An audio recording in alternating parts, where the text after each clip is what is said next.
Assalamu alaikum wa rahmatullah wa barakatuh.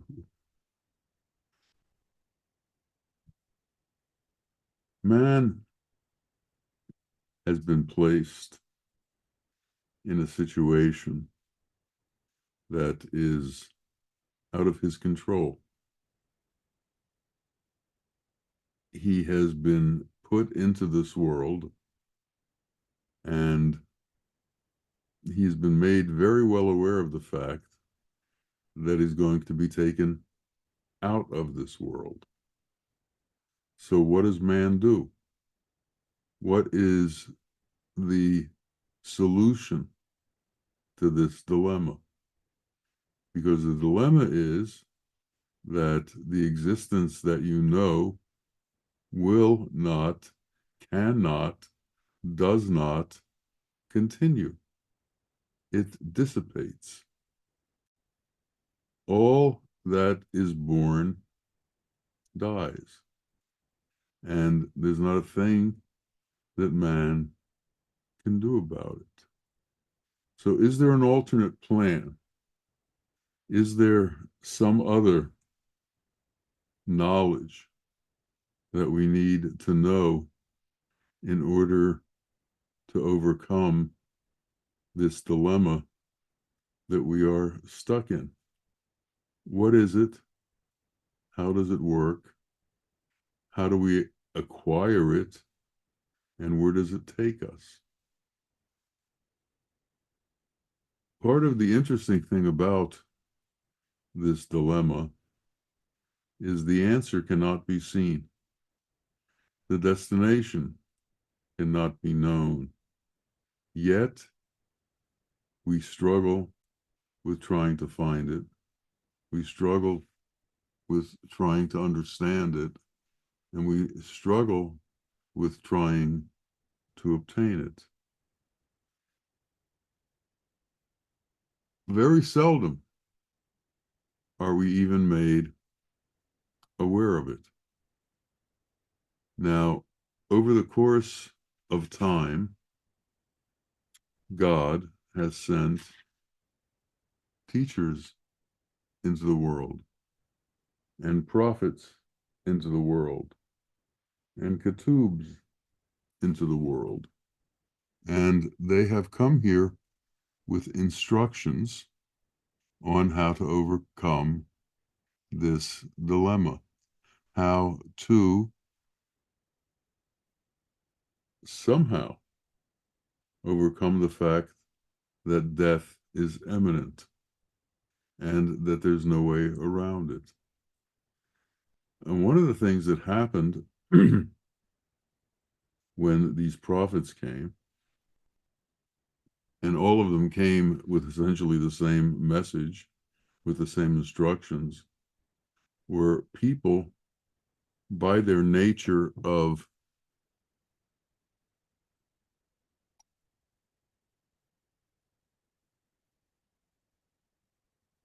seeing differences, created differences between the prophets. And they called these differences religions. And these religions became a methodology for people to understand how to overcome the dilemma of death. And the answer was from God directly that there is an afterlife, that this life is just a precursor to the eternal life, which is available to us if we, in fact, fulfill certain obligations that have been set down for us. The afterlife becomes available to us. Now, nobody is here who has seen this afterlife. Nobody knows how to describe it in its essence because they have not seen it and come back to tell about it. But through faith, we trust the teachers who tell us about it and explain the methodology for obtaining it. Now, as is the normal course of human events, things become strange sometimes, and the truth begins to be turned upside down, and reality becomes an obstruction to man's desire. So he alters the reality he's been taught to fit in to his own desires, his own needs, his own inclinations, his own fears, his own dilemmas, his own anger, and his own egocentric need for superiority. So religions, which were supposed to be institutions of love, have become institutions of hate. Religions that were supposed to be guidance for understanding truth and God's way have become institutions for the proclamation of war and for declaring war upon each other. Guidance was given as to the unity of all existence, yet man separates all men into whether or not they belong to specific clubs or not. And if you're not within a specific club, then you are no longer considered part of humanity, and you are hated by God and are to be ostracized by God. And these religions who believe that are going to be happy to do God's work to put you away. This is part of the great upheaval that exists within humanity. That which is not true has become truth. That which is not true has become the divine way. That which is degraded has become divine. That which leads you to hell has become divine. And man doesn't understand it. Man continues to believe that these degraded beliefs somehow elevate you into the status of divinity and into the status of God's kingdom. And that's why someone has to come along who tells the truth. Someone has to come along who alters the natural progression towards differences that man has and that he's applied to his religion, and takes you back to the understanding of unity within all of existence.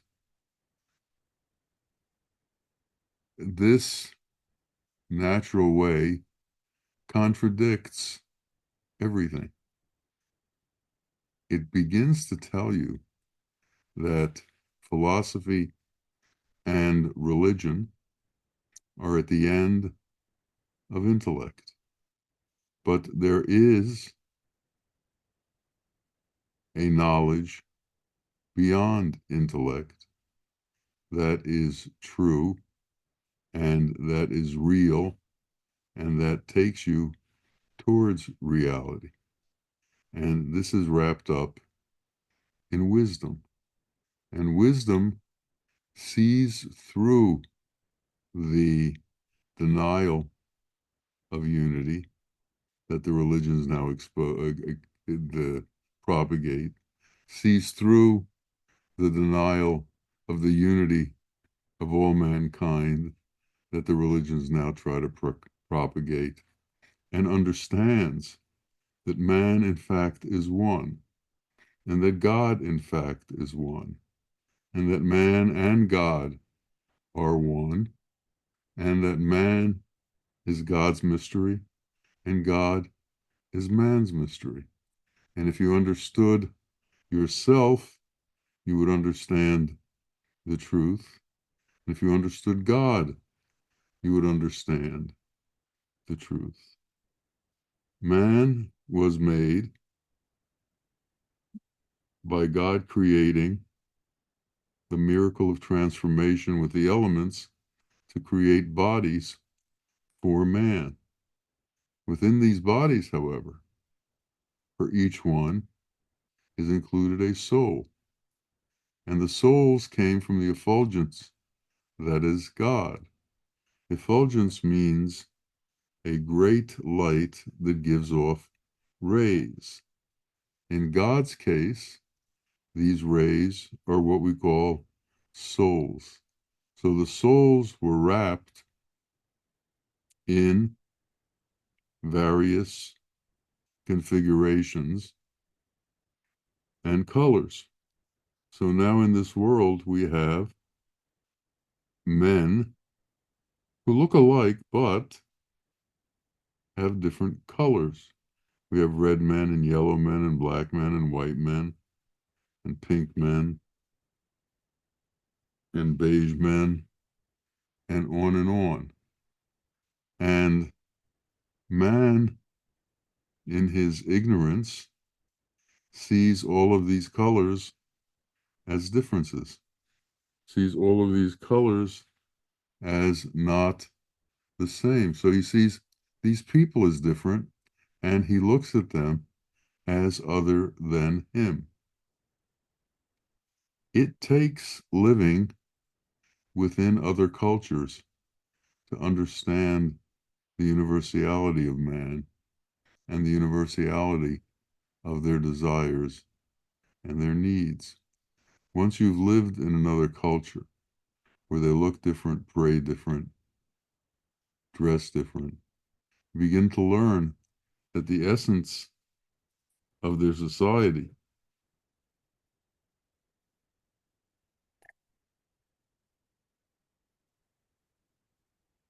isn't any different than the essence of your society.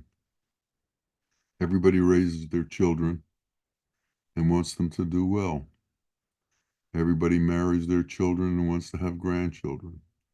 Everybody wants to have peaceful, content lives. Everyone wants to have peace in their existence and go about their lives in an easy and content manner. Yet, they don't wish this contentment for everybody else. It's like this contentment is only meant for themselves. So they fight each other in order to bring contentment to themselves, not understanding that the very nature of this fighting brings the opposite of contentment. The very nature of this fighting brings that which cannot bring contentment. So God sends Muhayyaddeens into the world. Muhaiyaddeen is a very special name. It means the reviver of the faith. It means the ones who now have to revive what was brought by all of the prophets, because what was brought by the prophets has somehow been lost. And the Muhayyaddeens come and now explain religion and the truth of it, explain the connection between man and the truth of it, and explain the connection between man and God and the truth of it. They explain that man is in a place of unity with all other men. They explain that the soul that is within each man came from the great effulgence that is God. And these souls are all the same. They are all pure, they are without fault, and they exist in everyone. So no matter what color, what race, what religion you may proclaim as yours, the soul that you have within you is the same as the soul that everyone else has within them. This is the true unity. But instead of looking for unity within the soul, Man looks for unity within color. Man looks for unity within language. Man looks for unity within religion. Man looks for unity within differences. There's the dilemma. Man looks at things upside down, in upside down ways, and expects things to change. It can't be done. What can be done is to follow the true path of unity in every which way and to take it towards the truth. And that begins with the understanding that there is divine love and that there is divine wisdom. And divine love and divine wisdom are the same. And they occur when the physical reality of man is gone and when the visions of the eyes are gone. When we no longer see things the way we see them now, when desire is lost, when cravings is lost, when man no longer needs what he always thought he needed. We are separate from Allah in our own imagination. We come into the East, we are going to the West, where we think we will merge with God. The mind, which is our main interface with this world, doesn't see things in a real way. The mind sees things illusory, and it is this section that is the lack of wisdom. Actions of lack of wisdom are darkness, and darkness is the pathway towards hell.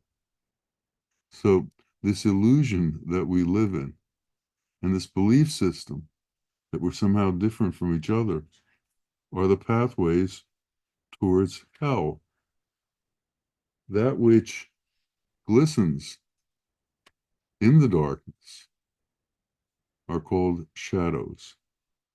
And these shadows are the lack of wisdom and are the underpinnings of what is known as illusion. We don't see reality, we see shadows. And we call these shadows real. And these shadows are not real. They are barely a semblance of what reality is. When we begin to understand that, we will begin to understand where we have to turn to and where we have to go to and what has to be done to escape from the shadow world. The shadows are the lack of wisdom. The shadows are illusion. The shadows take us to all the inappropriate places. They don't take us towards the truth. Wisdom sees things as it actually is, but wisdom takes time to develop. When man and woman come together and have a union, the child that is produced is the child that is the output of all of the physical visions of the lives of the husband and the wife. And then the child is born into this world, born into the world attached to the ways of the world, born into the world attached to the karma of the parents, the ways of the parents, born into the world without a straight path towards the truth, but rather a truncated path that has been cut off by the actions of the parents in their lives. This is not the fault of God. This is the fault of the lives that the parents have led. Union must come at a time of great purity, when man's thought process, when man's intention, when man's belief system has to be very strong with God and has to be overwhelmed by God. God must be the predominant thought. And then you have a child who has God as the predominant thought. And if this can occur, then that child is closer towards truth, closer towards reality, and has been given a pathway towards truth and reality in this world. If that doesn't happen, if man doesn't take on that nature towards an inclination towards God, towards God's qualities, and towards doing things the way God does them in every instance, then life becomes transactional. Life becomes a business. And for most men, that's what life is. It's a business. It is a trading platform to somehow make the self bigger. It is a trading platform to somehow make the self accumulate more. It is a trading platform to keep things away from others and to bring things to ourselves. It is an understanding that its name escapes me. Uh, the, the name of the theory is the survival of the fittest, where those who are the strongest, Darwin, Darwin came up with the theory that those who are the strongest are the ones who survive and the ones who will rule and take over the world. I was in college in 1970 something, taking a course in education because I needed it in order to get a job teaching as a substitute teacher. And there was an assignment by the teacher that each one was supposed to do a presentation of one of the theories of education. And survival of the fittest was one of the understood theories of education. And this young lady who was given the assignment called two people up to the front of the class, me and another young man who was much smaller than I am. And she asked us, she had set up a little table, and she asked us to arm wrestle. We arm wrestled, and I won. And she gave me an apple. The other person got nothing. I looked at the apple, I took a bite of the apple, and I gave the rest of the apple to the other person. This is not survival of the fittest. This is a different kind of intention. This is a different kind of way of looking at things. This is sharing. This is understanding that we are all one, and our hunger is the hunger of others, and our satiation is the satiation of others, and that we are to be empathetic with that understanding and to do what we can to make sure that everyone has what it is they need to survive. This small example is part of what we should understand as a larger sample of existence. And what's happened in existence is as opposed to sharing and sharing freely and equally, we have become hoarders and we have become ones who take as opposed to give.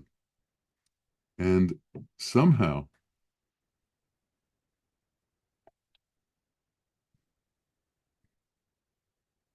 We have to learn within our own lives how it is to give.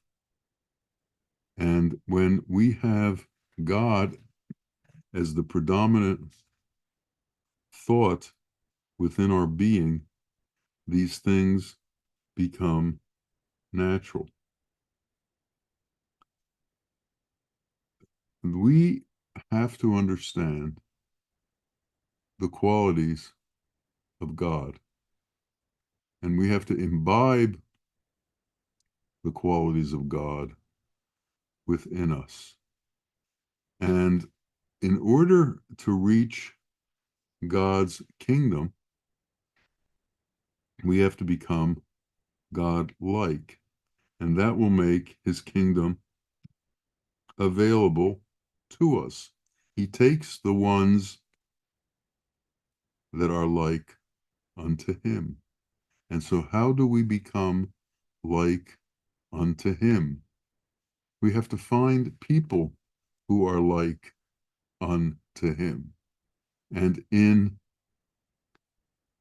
union with these people, in learning from these people, in association with these people, in meditation with these people, in prayer with these people, in conjunction with these people, in imitation of these people, we find their way. And the ones who are truly close to God have special characteristics that have been given to them by God so that they can share what it is they have with the rest of humanity. These people have a resonance to them, a godly resonance. And this resonance penetrates through man, enters into man, and alters man. So man has to have the conviction that he wants to be altered. Man has to have the conviction that he wants to be changed. Man has to have the conviction that he will give himself over to these people so that they can work on him and make him the way and make them the way they are supposed to be. When Ishmael or Isaac was told by Abraham that he was to be sacrificed, the response was that they laid down and handed Abraham the knife. Because if it was God's will, they wanted to be a part of it, and they were ready to be a part of it. And so it is like that with us. We're not talking about the severity of human sacrifice, but we are talking about the severity of sacrifice of the qualities that aren't human. Sacrificing those qualities towards the truth. And what the Sheikh does is he takes the non-human qualities from us and replaces them with what are human qualities. But as long as man doesn't recognize that he lives in a shadow world, as long as man doesn't recognize that he doesn't live in truth, that he doesn't live in reality, that his function and that his intention is not to find truth, but his function and his intention are to control, are to make differences, are to become more so that others can become less. The petri dish for the development of God's qualities isn't going to work. The methodology for developing God's qualities isn't going to work. So there has to be a recognition, a cognition in all of us that change has got to come. And change from what? Change from that which is selfish. change from that which is self-contained, change from that which is not universal, change from that which continues to maintain the viability and the importance of differences, change from all of the qualities that are not godly, change from hate, change from anger, change from jealousy. We have to understand that we have to be those who promote the well-being of others as opposed to try and do away with the well-being of others. We have to understand that the happiness of others should make us happy also because we are in fact one. But if we don't see ourselves as one, if we see ourselves as separate, then that kind of change is not going to occur. And the pathway that we are going on, the pathway that we are developing for our life, is a pathway towards hell, not a pathway towards God's eternal kingdom. As man develops and as man begins to see the unity of existence, and therefore finds some kind of wisdom, the inklings of wisdom, the beginnings of wisdom, man has to be constantly vigilant because the world in general does not have wisdom.